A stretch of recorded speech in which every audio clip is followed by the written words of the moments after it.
Queen dryer, electric dryer that isn't heating up, so I'm just checking the voltage. It says I have 242 volts, so we got plenty of power.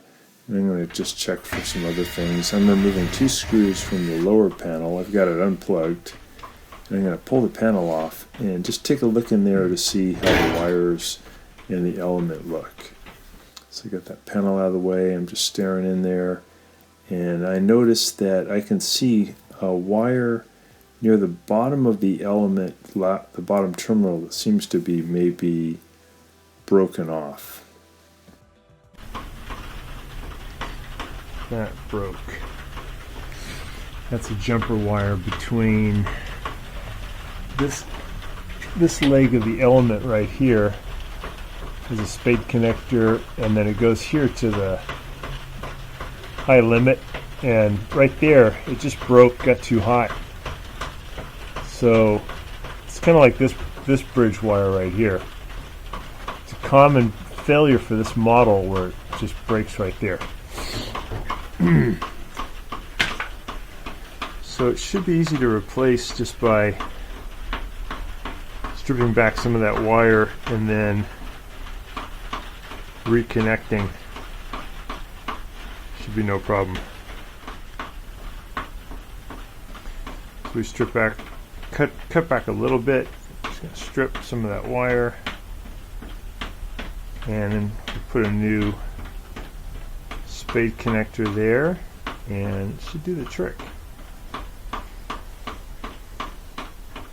Just fitting on a new spade connector, and then we crimp it really good, and it should work.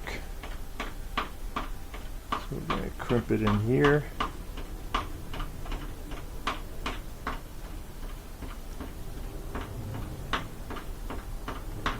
Got it. And now that acts as a bridge between those 2 points. Let's give it a try.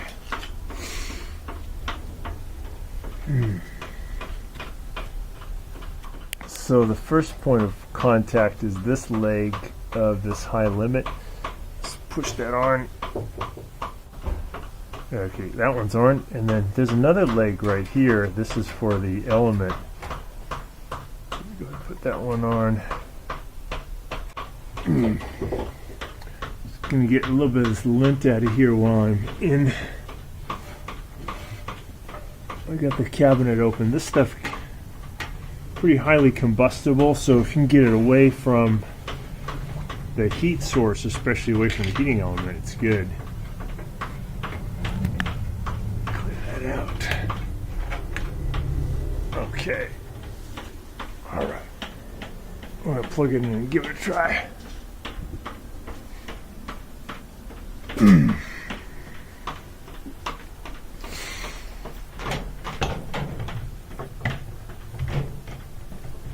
There we go.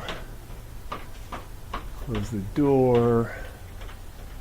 Let me say start. See if it heats up. The element goes out on this machine. This is the part number. Sometimes that can happen. I'm pretty sure it's just that wire broke though. And then this is the part number for another one of the high limits that can go out. So we can see the element is glowing nice and hot. So that energy is able to go through the circuit now, but that wire had just got so hot at one point that it broke. And again, pretty common on this Speed Queen. Easy to fix though.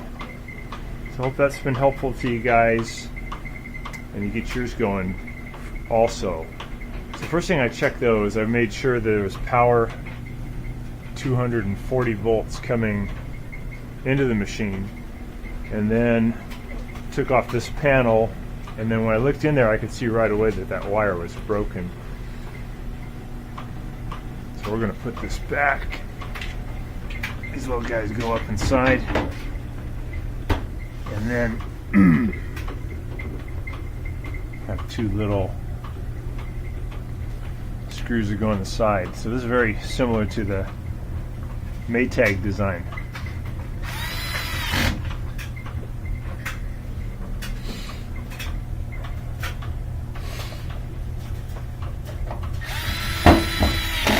There we go. Back to normal. Thanks again for watching.